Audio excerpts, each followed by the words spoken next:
guys, perkenalkan. Gila, ini kita kuat. Baik. 1, 2, 3. Hai guys, perkenalkan kami dari kelompok 1 Fisika akan memaparkan. Kok di sini? Bukan main di moderator. Di sana. Halo teman-teman. Saat ini kami dari kelompok 1 akan memaparkan hasil diskusi kami mengenai fluidatatis, khususnya pada materi tekanan. Sebelum masuk pada materi, kami dari kelompok 1 akan memperkenalkan diri kami terlebih dahulu. Perkenalkan, nama saya Kristiani Amanete. Saya Samuel Lalu. Saya Karen TG, saya Joyna Murid, saya Kiran Puas, Dan saya Kurnia Mukulu sebagai ketua kelompok 1 Fisika. Anggota kelompok 1 sebagai anggota kelompok 1. Sebagai anggota kelompok 1. Nah, itulah anggota-anggota dari kelompok 1 dan tiba saatnya kami akan memaparkan materi kami mengenai fluidostatik khususnya pada materi tekanan. Sebelum itu, kami akan memperkenalkan kepada teman-teman apa yang dimaksud dengan fluidostatik. Fluidostatik adalah cabang ilmu yang mempelajari fluida dalam keadaan diam dan merupakan subbidang kajian mekanika fluida. Statika fluida mencangkup kajian kondisi fluida dalam keadaan kesetimbangan yang stabil. Dalam materi bab 3, fluidostatik mencangkup materi tentang tekanan.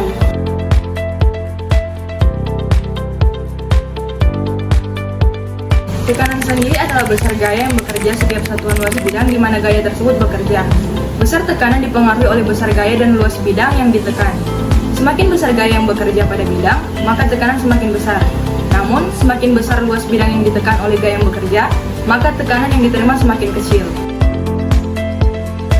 Misalnya, sebuah paku dengan ujung runcing dapat menembus kayu dengan mudah setelah gaya sebesar F kamu berikan. Namun, jika luas permukaan A pada ujung paku lebar, maka kamu membutuhkan gaya tekanan F lebih besar agar paku dapat menembus kayu. Secara matematis, tekanan dapat dinyatakan sebagai berikut. P sama dengan F per A.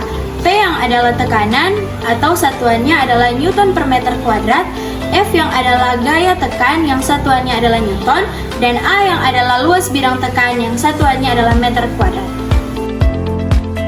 Tekanan merupakan besaran skala.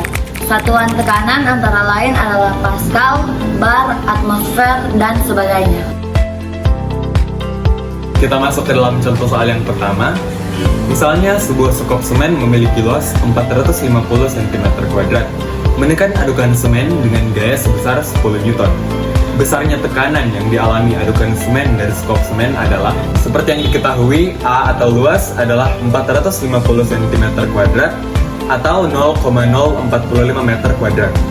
Dan F atau gaya adalah 10 Newton. Untuk menentukan besar tekanan yang dialami oleh adukan semen, kita menggunakan rumus P sama dengan F per A, yaitu P sama dengan 10 dibagi 0,045. Dan hasilnya adalah tekanan yang dialami oleh adukan semen sebesar 222,23 Pascal. Saatnya kita akan masuk ke dalam contoh soal yang kedua. Gaya 800 Newton bekerja pada permukaan seluas 5 meter kuadrat. Pertanyaannya, berapa besar tekanan yang dihasilkan oleh gaya tersebut? Kita masuk ke dalam pembahasannya. Diketahui pada soal di atas, F sama dengan 800 Newton dan A sama dengan 5 meter kuadrat. Untuk penyelesaiannya, untuk menemukan besar tekanan yang dihasilkan pada gaya tersebut, di sini kita perlu menggunakan rumus P sama dengan F per A. P sama dengan 800 per 5 dan kita akan membagi 800 bagi 5 sama dengan 160. Jadi, besar tekanan yang dialami pada soal di atas yaitu 160 Pascal. Jadi, itulah pembahasan materi dari kami kelompok 1 tentang tekanan beserta contoh soal. Kami dari kelompok 1 pamit undur diri. Sekian dan terima kasih.